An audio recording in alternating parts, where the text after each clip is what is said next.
The alien Emperor triplets were dying, until the new Single Dad Janitor human performed the unthinkable. Part 1. The Invisible Man. The mop made a soft sound against the floor. Back and forth, back and forth. Park Do-yun moved slowly through the long white corridor, cleaning the same tiles he had cleaned every night for 2 years. The imperial palace of the Velkari Empire was bigger than anything Do-yun had ever seen. It covered 3 moons. 3 whole moons. More than 50,000 workers lived and worked here, cooking food, cleaning rooms, fixing machines, and serving the great Velkari lords. Do-yun was just one of them. A human, a janitor, nobody important. He liked it that way. The Velkari were tall, very tall. Most of them stood over 7 feet, with silver skin that shined like metal under the palace lights. They had 4 arms instead of 2, and they lived for 800 years. They ruled half the galaxy. They had ships that could cross star systems in hours. They had medicine that could cure almost any disease. And they thought humans were like insects. Not dangerous insects, not useful insects, just small, simple creatures that existed in the background of their great empire. Humans were allowed to live in Velkari space because they were cheap workers. They could do the jobs that Velkari considered too low for themselves, jobs like cleaning floors. Do-yun dipped his mop in the bucket and kept working. He was 34 years old. Back on Earth, he had been an engineer, a good one. He had a small apartment, a wife he loved, and a daughter who made him laugh every day. Life was simple but good. Then the shuttle accident happened. His wife, Myra, was traveling to the orbital station for work. Something went wrong with the engine. The shuttle broke apart in the upper atmosphere. 47 people died. Myra was one of them. Do-yun remembered the day he got the news. He remembered how his legs stopped working and he fell to the floor. He remembered his daughter, Nari, running to him, asking why Daddy was crying. She was 5 years old then. She did not understand death. After the funeral, after the grief that felt like drowning, Do-yun had to make a choice. He could stay on Earth and struggle to pay bills while raising Nari alone. Or he could go to the stars, where the pay was 3 times higher, where he could save money for Nari's future. He chose the stars. The Velkari Empire was hearing workers. They did not care about his engineering degree. They did not care about his skills. They only saw a human willing to work hard for little respect. They gave him a mop and pointed him toward the medical wing. That was 2 years ago. Now Do-yun lived in a tiny room on the worker level of the palace in a section where no windows showed the stars. He worked the night shift from midnight to 8 in the morning. When he came home, Nari was just waking up. He made her breakfast, walked her to the human school on the worker level, and then slept until evening. When he woke up, he helped her with homework, made dinner, put her to bed, and went back to work. It was a hard life, but Nari was healthy. Nari was learning. Nari had a future. That was enough. Tonight, the medical wing was quieter than usual. Normally, there were nurses and doctors walking around, talking in their deep Velkari voices. Tonight, the corridors were empty. The lights were dim. Something felt wrong. Do-yun kept mopping. It was not his job to ask questions. He passed the regular patient rooms, the recovery bays, the surgery centers. Everything was clean and silent. Then he reached the end of the corridor where a large door stood closed. A sign above it read, "Forbidden Medical Chamber, Authorized Personnel Only." Do-yun had never been inside that room.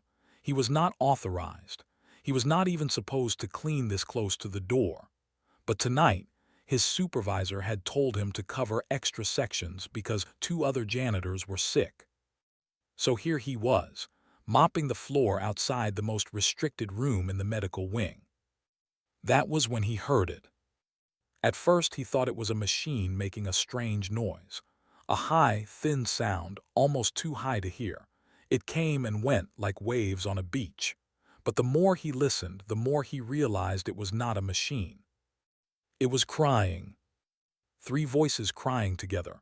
Small voices, child voices, but higher than any human child, almost like bells ringing in pain. Do-yeon stopped mopping. He stood very still and listened. The crying continued.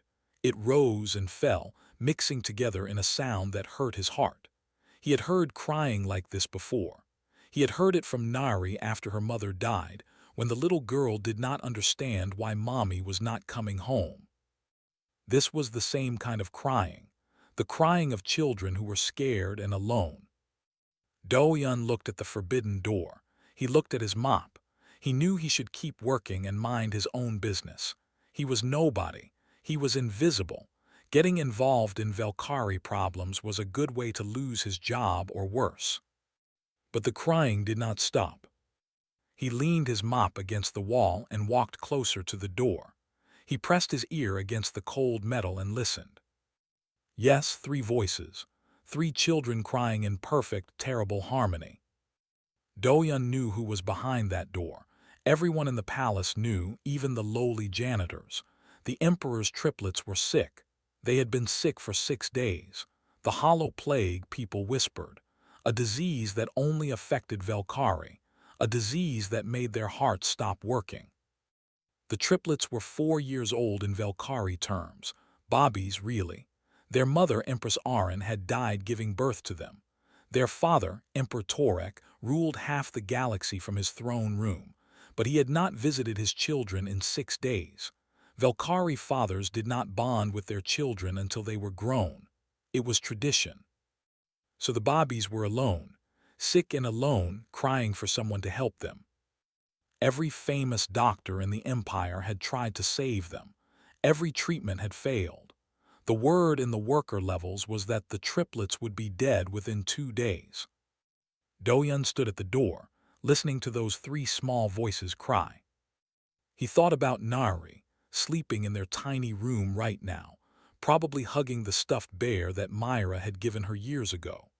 He thought about how scared she had been after her mother died, how she had cried every night for months until Do-yeon learned to hold her and rock her and sing the old Korean songs his grandmother had taught him.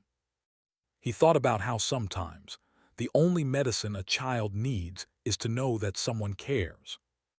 The crying behind the door grew louder, more desperate. Do-yeon knew he should walk away. He knew he should pick up his mop and finish his shift and go home to his daughter. He was just a janitor. He was just a human. There was nothing he could do. But he did not walk away. He could not. Instead, he looked up and down the corridor to make sure no one was watching. Then he put his hand on the door panel. It was not locked. Why would it be? No one was stupid enough to enter the forbidden medical chamber without permission. No one except a human father who could not ignore the sound of children crying. Do-yeon took a deep breath. He thought about his job. He thought about his daughter. He thought about the punishment for entering a forbidden area without permission. Then he thought about those three small voices, crying alone in the dark. He pushed open the door and stepped inside. The alien emperor triplets were dying, until the new single dad janitor human performed the unthinkable. Part 2, The Unthinkable. The room was dark and cold. Blue lights blinked on machines that lined the walls. The air smelled like medicine and metal. In the center of the room, 3 crystal pods glowed with soft white light, and inside them lay the smallest Valkyrie that Do-yeon had ever seen. The triplets. Do-yeon walked slowly toward the pods, his heart beating fast. He knew he was breaking every rule. He knew that if anyone found him here, he would lose his job. Maybe worse. Valkyrie justice was not kind to humans who stepped out of line. But now that he was inside, now that he could see the children, he could not turn back. The crying was louder here. It filled the room like water, waves of high, thin sound that pressed against his ears. The 3 Bobbies were lying in their pods, separated from each other by walls of crystal and light. Their silver skin had turned gray. Their 4 small arms were curled against their chests. Their eyes were closed, but their mouths were open, making that terrible crying sound. They looked so small, so helpless, so alone. Do-yeon thought about what Baek Yoonji had told him earlier that day. Yoonji was a nurse's aide who worked in the medical wing. She was human like him, one of the few people in the palace who actually talked to him. She brought him tea sometimes during his breaks, and they sat together in the service corridor and talked about home. Today, she had told him about the Hollow Plague. It was a disease that only affected Velkari. It attacked their secondary hearts. Velkari had two hearts, she explained. The first heart pumped blood like a human heart, but the second heart was different. It controlled emotions, bonding, connection. Without a working secondary heart, a Velkari became hollow. They lost all will to live. They stopped caring about anything. Then their body gave up and died. The triplets had been sick since birth. Yoonji said the doctors believed it was because they never bonded with their mother. Empress Arin died just minutes after delivering them. She never held them. She never looked into their eyes. The bond that was supposed to form between mother and children never happened. And Velkari fathers did not bond with their children, not until the children were grown. It was tradition going back thousands of years. Emperor Torek loved his empire. He loved his power. But he did not know how to love three small bobbies he had never touched.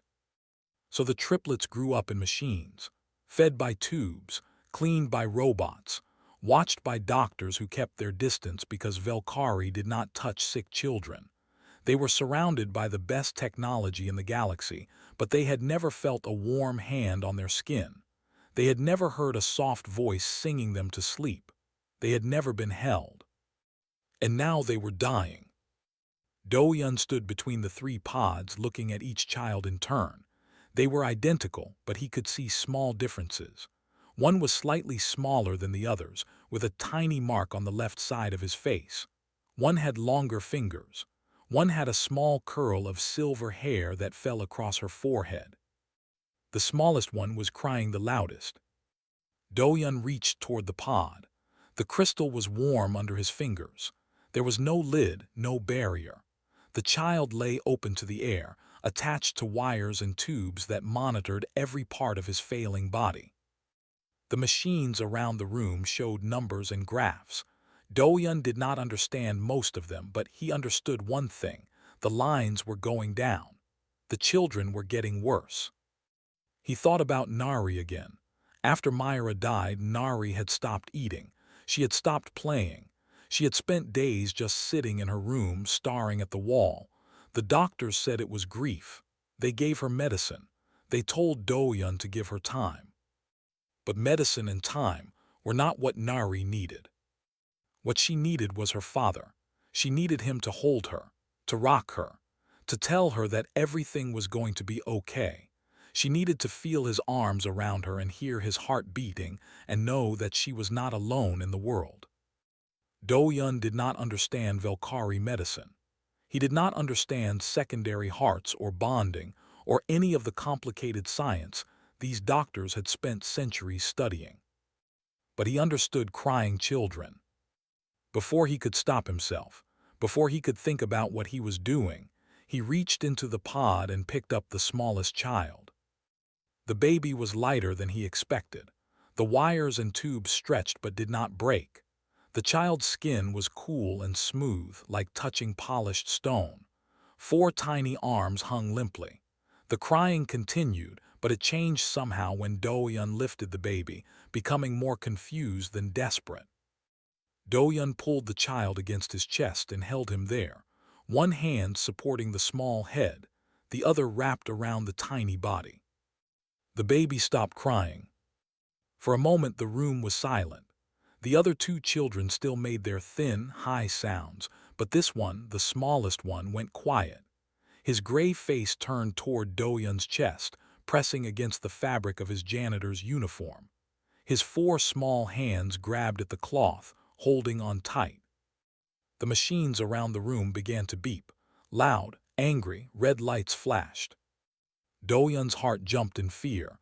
Had he hurt the child? Had he made things worse? He looked at the screens. The numbers were changing. The lines that had been going down were now going up. The secondary heart, which had barely been beating before, was getting stronger. Do-yun did not understand. All he had done was hold the baby. All he had done was pull a scared child against his chest and let him feel a heartbeat. But the machines did not lie. Something was working. The baby in his arms made a small sound, not crying anymore, something softer, a sigh maybe, the sound of relief. Do-yun looked at the other two children, still crying in their pods. He wanted to pick them up too, but he only had 2 arms. He could only hold one child at a time. Then the door behind him slammed open. Light flooded the room. Valkyrie guards rushed in, their silver bodies filling the doorway, their 4 arms holding weapons that hummed with energy. Behind them came doctors in white robes, their faces twisted with shock and anger. And behind them all, stepping through the door like a storm made flesh, came Emperor Torek. He was the largest Valkyrie Do-yun had ever seen, 8 feet tall at least, with shoulders as wide as a door. His silver skin was darker than the others, almost gray, and his eyes burned with a cold blue fire. He wore robes of black and gold, and a crown of crystal sat on his head. He looked at Do-yun. He looked at the child in Do-yun's arms. And his voice, when he spoke, was like thunder. "You dare touch my son." Do-yun could not move. He could not speak.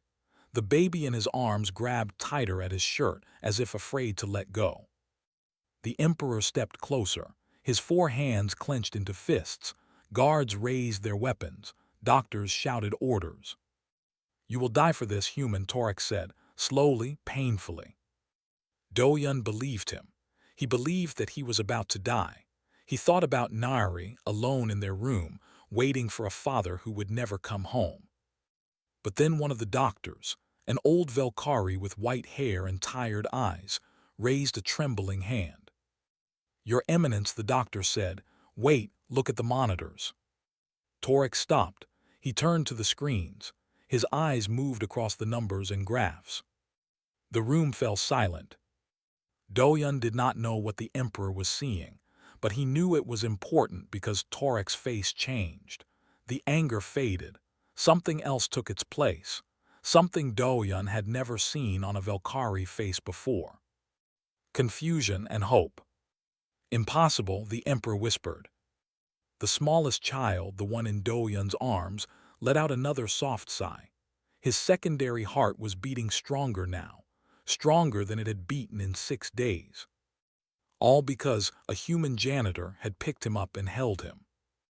The alien emperor triplets were dying, until the new single dad janitor human performed the unthinkable.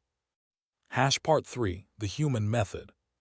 The old doctor's name was Merk. He was the chief physician of the Imperial Medical Wing, a position he had held for over 300 years. He had treated emperors and generals. He had cured diseases that wiped out whole planets. He was considered the greatest medical mind in the Valkyrie Empire. And right now, he was staring at a human janitor like the man had just performed a miracle. "This is not possible," Merk said, his 4 hands moving across the control panels. "The secondary heart readings, they are increasing. For 6 days we tried everything, every medicine, every treatment, nothing worked.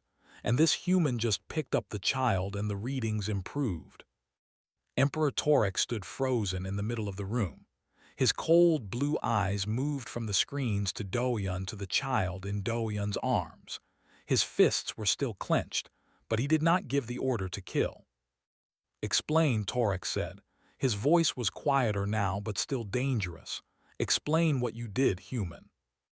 Do-yun swallowed hard. His throat was dry. The baby in his arms was warm now, no longer cold. The small gray face had turned slightly silver again, a healthier color. The 4 tiny hands still gripped his shirt. "I did not do anything special," Do-yun said. His voice shook. "I heard them crying. They sounded scared, alone. So I picked him up and held him, that is all." "That is all," Merk repeated. He sounded almost angry. We have been working day and night for 6 days.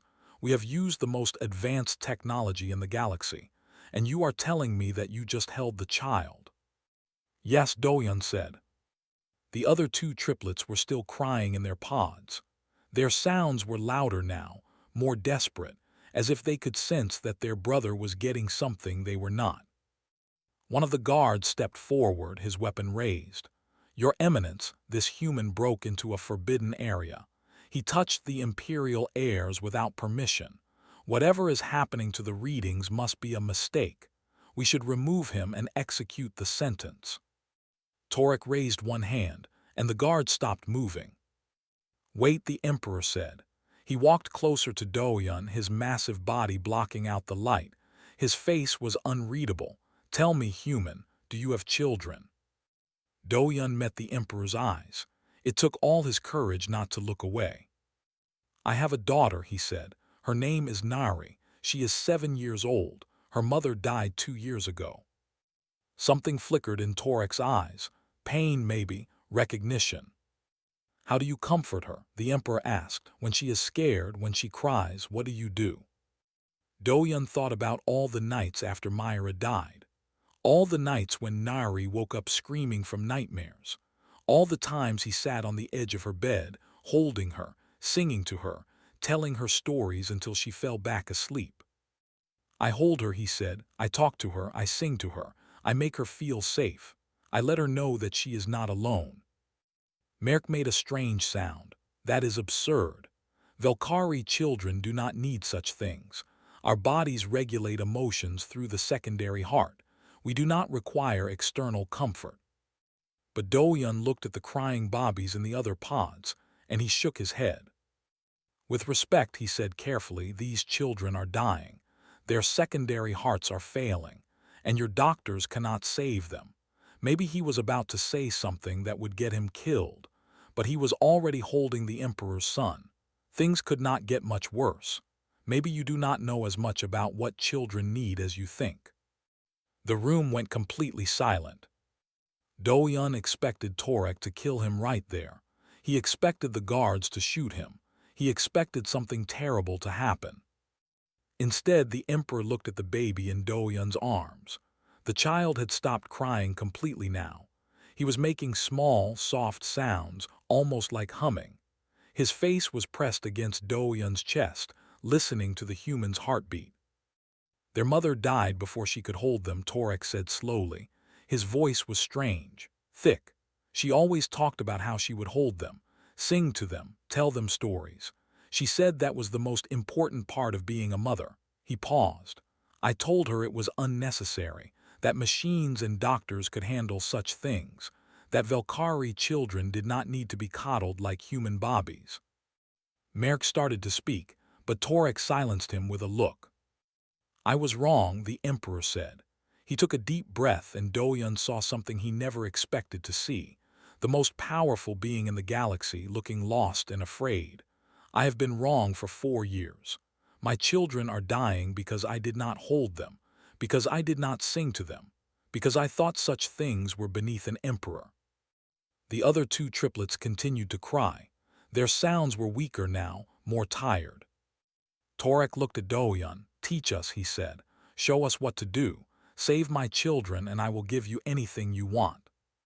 Doyun looked down at the small child in his arms.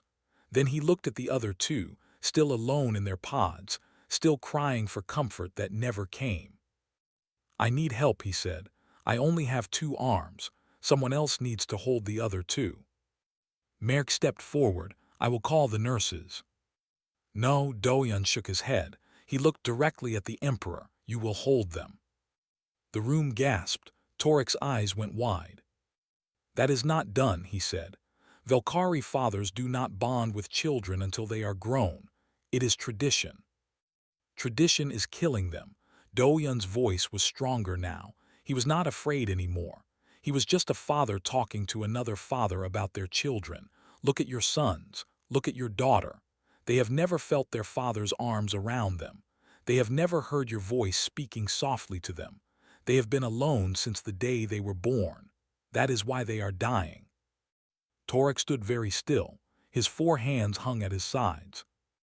Do-yun walked toward one of the pods, still holding the first child. He looked at the second triplet, the one with the long fingers, crying weakly in the blue light. "Pick him up," Do-yun said. "Hold him against your chest. Let him hear your heart." "I do not know how," Torek admitted. Do-yun showed him. He showed the emperor of half the galaxy how to hold a baby, how to support the head, how to keep the body close and warm, how to make soft sounds of comfort. Torek reached into the pod with trembling hands, all 4 of them shaking. He picked up his second son like the child was made of glass. He pulled the small body against his chest. The baby stopped crying immediately. Torek looked down at the tiny face pressed against his robes. His cold blue eyes were wet. "I feel him," the emperor whispered. "His secondary heart, it is reaching for mine." Merk checked the monitors. The readings are improving. Both children are stabilizing. There was still one more triplet, the girl with the curl of silver hair. She was crying the weakest now, barely making any sound. Do-yun looked around the room. The doctors and guards were standing frozen, not knowing what to do. "You," Do-yun said to Merk, "you pick up the third child." Merk hesitated. "I am a doctor. I do not hold patients." "Tonight you do." The old doctor walked to the pod slowly. He looked at the small girl like he had never seen a child before. Then, carefully, gently, he lifted her from the crystal bed and held her against his chest. The crying stopped. For the first time in 6 days, the room was silent. 3 children rested against 3 chests, listening to 3 heartbeats. The machines beeped softly, showing lines that were rising instead of falling. Do-yun started to sing, an old Korean lullaby that his grandmother had taught him. His voice was rough and tired, but it filled the room with warmth. Torek listened, Merk listened, the guards and doctors listened.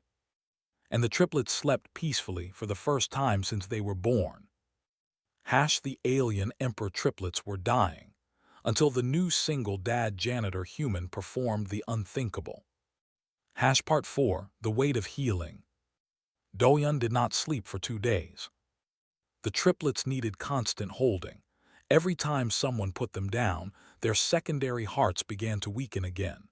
The connection they had been starving for their whole lives could not be built in an hour or a day. It needed time.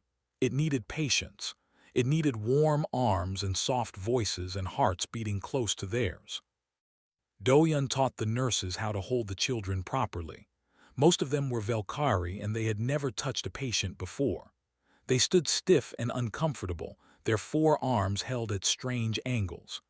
Do-yun walked among them, adjusting positions, showing them how to rock gently back and forth, how to make quiet sounds of comfort. It felt strange, he knew, telling beings who had lived for centuries how to care for babies. But they listened. They learned.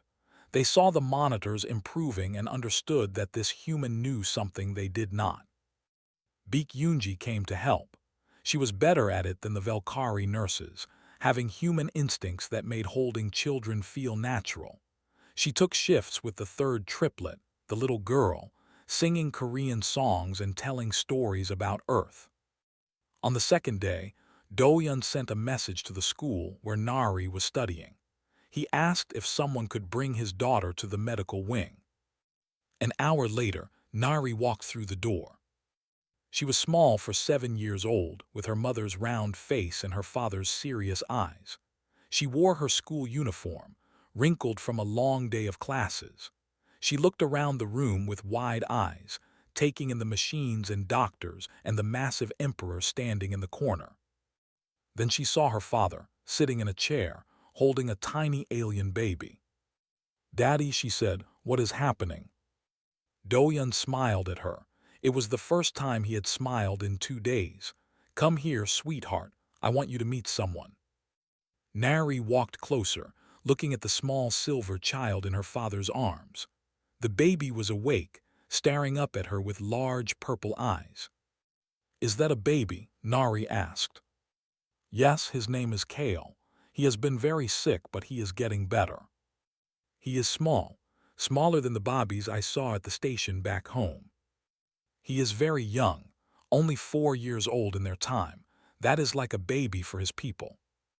Nari studied Kale with the serious expression she got when she was thinking hard about something. Then she held out her small hand and touched the baby's arm. "Hello, Kale," she said. "My name is Nari. Do you want to be friends?" The baby made a soft cooing sound. His 4 small hands reached toward her, grabbing at her fingers. Nari giggled. "He likes me." Emperor Torek was watching from across the room. He had not left the medical wing since that first night. He had taken turns holding each of his children, learning how to rock them and comfort them. His black and gold robes were wrinkled now. His crystal crown sat forgotten on a table. He looked less like an emperor and more like a tired father. He walked over to where Doyun sat. "Your daughter," he said. "She touched my son without fear." Doyun looked up at the massive alien. Children are not afraid of things they do not understand. They just see other children. Torek was quiet for a moment. Then he said, "When my children were born, I was told that fathers should not bond with them until they were grown. I was told it would make them weak, make them too attached. I was told that an emperor's children needed to be strong and independent." Doyun listened without speaking. "I believed it," Torek continued. "I stayed away from them. I let machines raise them. I told myself it was for their own good." He paused. "But now I see them reaching for my arms. I hear them quiet when I hold them. And I wonder how much time I have wasted, how much pain I have caused." Doyun thought about his own choices. The times he had worked late instead of playing with Nari. The times he had been too tired to read her a bedtime story. The moments he could never get back. "We all make mistakes," he said. "The important thing is what we do now." Torek nodded slowly. His eyes were on his son, still holding Nari's fingers. "What will you do now, human? When my children are healed, will you return to cleaning floors?" "It is my job," Doyun said. The Emperor made a sound that might have been a laugh. "A janitor who saved the Imperial heirs. The galaxy will find this very amusing." The next 3 days were hard but hopeful. The triplets grew stronger with each passing hour. Their silver color returned. Their cries became less desperate and more normal. The secondary heart readings climbed steadily upward. Merc ran test after test, trying to understand what was happening. The data made no sense to him. There was no medicine involved, no technology, just physical contact and human lullabies. "It should not work," he muttered, staring at his screens. "By every measure of Velkari science, this should not work." But it did work, and that was all that mattered. On the 5th day, the triplets were declared stable. They would survive. The hollow plague had been defeated. That night, Emperor Torek summoned Doyun to the throne room. Doyun had never been to the throne room before. It was vast, larger than some cities, with walls of crystal and floors of polished black stone. Thousands of courtiers stood in rows along the sides, watching as the human janitor walked toward the massive throne at the far end. Doyun still wore his janitor uniform. He had not had time to change. Torek sat on the throne looking more like an emperor again, but something had changed in his eyes, something softer. "Park Doyun," the emperor said, and his voice echoed through the great hall. "You have done what no doctor or scientist in my empire could do. You saved my children. You saved the heirs to the throne. For this I offer you a reward. Name anything you want. Wealth, land, a title, power. It is yours." The courtiers murmured among themselves. A human being offered such things was unheard of. Doyun stood very still. He thought about what he could ask for. Money would help. A title would make life easier. He could ask for anything, and the most powerful being in the galaxy would give it to him. But when he opened his mouth, he said something else. "I want 2 things. First, I want better quarters for my daughter and me, somewhere with a window. She has never seen the stars from our room. I would like her to see them." Torek nodded. Granted, what is the second thing? Do-yun took a deep breath. I want you to hold your children, every day. Not because you have to, not because it heals them, but because they are your children and they need their father. The throne room went completely silent. No one had ever spoken to the Emperor this way. Torek leaned forward. You ask me to change thousands of years of tradition. I ask you to be their father. Do-yun's voice was steady. I know what it is like to raise children alone. It is the hardest thing I have ever done. But you cannot do it from a distance. They need you, not your empire, not your power, you. For a long moment, nothing happened. The courtiers held their breath. The guards gripped their weapons. Then Emperor Torek smiled.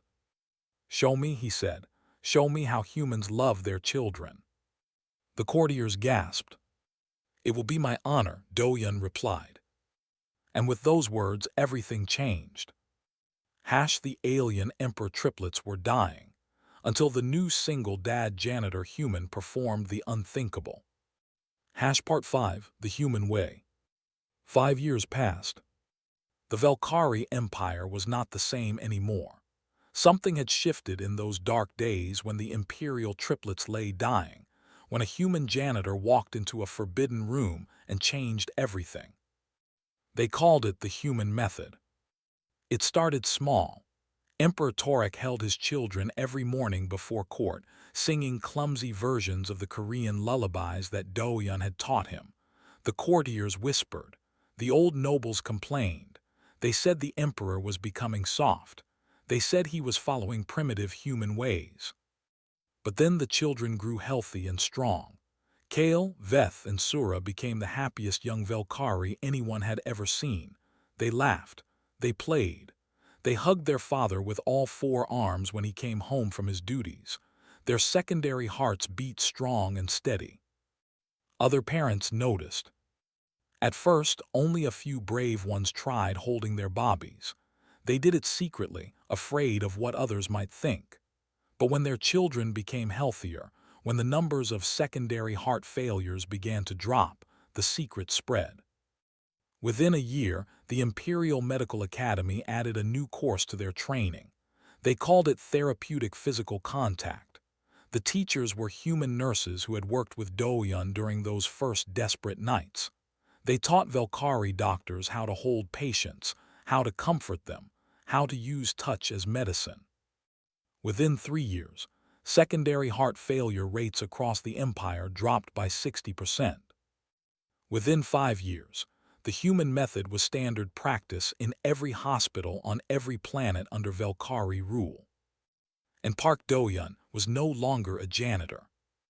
He stood now in his new office, a large room with wide windows that looked out over the imperial gardens.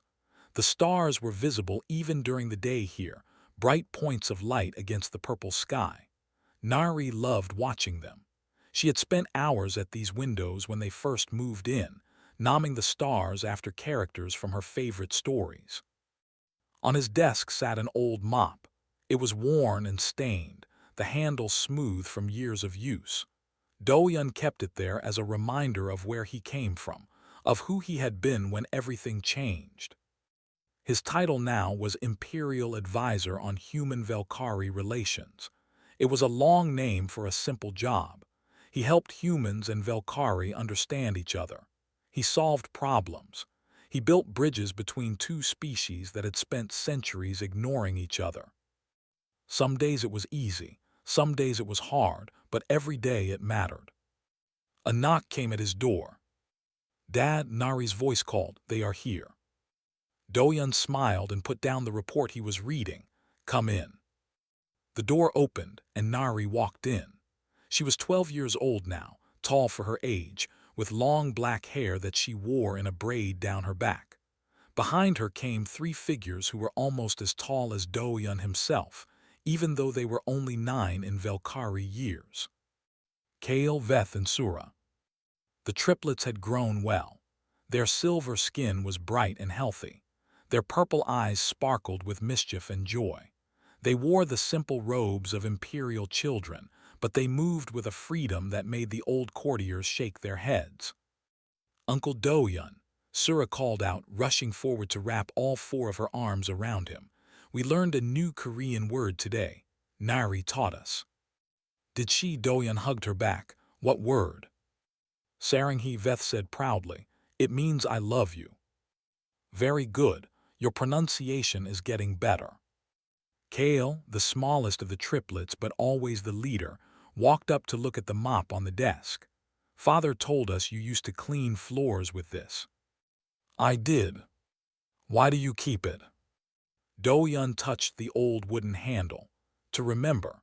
Before I was an advisor, before any of this, I was just a man doing a simple job. This mop reminds me that important things can come from unexpected places. That everyone matters, even people who seem invisible. Kale thought about this. His young face was serious. Father says the same thing now. He says he used to not see humans, that they were beneath his notice. But then you came and you saved us, and he learned to see differently. Your father is a wise man. Nari tugged at Sura's sleeve. Come on, she said. If we hurry, we can watch the starship races before dinner. The triplets ran after her, their four arms swinging, their voices calling out in a mix of Velkari and Korean. They had grown up together, the human girl and the alien princes and princess. They did not see differences between their species. They only saw friends. Do-yun watched them go. His heart felt full. Later that evening, the whole palace gathered for the Empire Day celebration. It was the biggest holiday of the year, marking the anniversary of the Empire's founding thousands of years ago. Normally, it was a serious occasion, full of formal speeches and stiff ceremonies. This year was different. Emperor Torek stood on the great balcony overlooking the crowd. Hundreds of thousands of beings had gathered below, Velkari and humans and dozens of other species from across the galaxy. They waited in silence for the Emperor to speak. Torek looked different from 5 years ago. He still wore the black and gold robes of his office. He still wore the crystal crown. But there were laugh lines around his eyes now, and he stood less stiffly, more comfortably in his own skin. Citizens of the Empire, he began, his voice carried by speakers across the vast plaza. For thousands of years, we Velkari believed that we were the greatest species in the galaxy. We believed that our technology, our power, our long lives made us superior to all others. We looked at other species, especially humans, and saw nothing of value. The crowd was completely silent. We were fools, Torek said. A murmur ran through the gathering. 5 years ago, my children were dying. The best doctors in the Empire could not save them. All our technology, all our knowledge, all our power meant nothing. They were slipping away, and there was nothing I could do. He paused, his eyes finding Do-yun in the crowd below. Then a human janitor walked into a forbidden room and did something that we had never thought to do. He held my son. He comforted him. He loved him. The Emperor's voice grew stronger. We measured advancement in ships and weapons and years of life, but we forgot the simplest truth in the universe. That love is not weakness. That connection is not primitive. That sometimes the most advanced thing a species can do is hold a frightened child and say, I have got you. Torek raised his hand toward where Do-yun stood with Nari and the triplets. This man taught me how to be a father, the Emperor said. This man taught my people that there is more to life than power. This man, who cleaned our floors and asked for nothing but a window for his daughter to see the stars. He is the reason my children are alive. He is the reason our empire has changed. And I am proud to call him my friend. The crowd exploded in applause. The sound rolled across the plaza like thunder, thousands of hands and appendages clapping together. Velkari cheered alongside humans. Species that had barely spoken to each other now stood together, unified by something they could not quite name. Nari squeezed her father's hand. Her eyes were wet with tears. Mom would be proud of you, she whispered. Do-yun looked down at his daughter. She had grown so much in the past 5 years. She was smart and brave and kind, just like her mother had been. She had friends from a dozen different species. She spoke 3 languages. She had a future brighter than anything Do-yeon had ever dreamed for her. He thought about Myra, about the woman who had loved the stars, who had dreamed of exploring them someday. She never got the chance. The shuttle accident had taken that away. But in a strange way, her dream had come true through her daughter, who now lived among the stars she had loved. "Yeah, sweetheart," Do-yeon said, his voice thick with emotion. "I think she would be." The triplets tackled him from behind, all 12 of their arms wrapping around him in a hug. They had learned this from Nari, who had learned it from him. Velkari did not traditionally hug. Now they did, at least in the palace. "Group hug," Sura shouted. Nari joined in, adding her 2 arms to the pile. Do-yeon laughed, surrounded by children, unable to move, barely able to breathe. For the first time since he lost his wife, Park Do-yeon felt like he was exactly where he was supposed to be. Above them the stars shone bright and endless, full of possibilities. And somewhere in that light, Do-yeon hoped Myra was watching. "Look what we did," he thought. "Look what our daughter became. Look what love can do." The celebration continued long into the night. The music played. The people danced. Humans and Velkari and all the others shared food and stories and laughter. And at the center of it all was a simple truth that had taken an empire 5 years to learn.